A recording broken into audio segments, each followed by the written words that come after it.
विनापरवाना रेतीची तस्करी सध्या यवतमाळच्या घाटंजीमध्ये मोठ्या प्रमाणात सुरू आहे.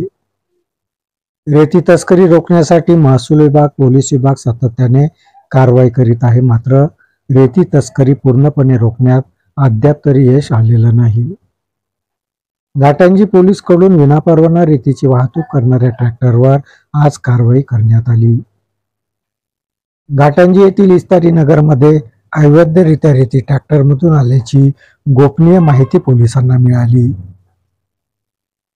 पोलिसांनी मिळालेल्या माहितीच्या आधारे इस्तारी नगरमध्ये जाऊन अवैधरित्या रेतीची वाहतूक करणारा ट्रॅक्टर ताब्यात घेतला व विनापरवाना रेतीची वाहतूक करणाऱ्या दोघांवर गुन्हा दाखल केला.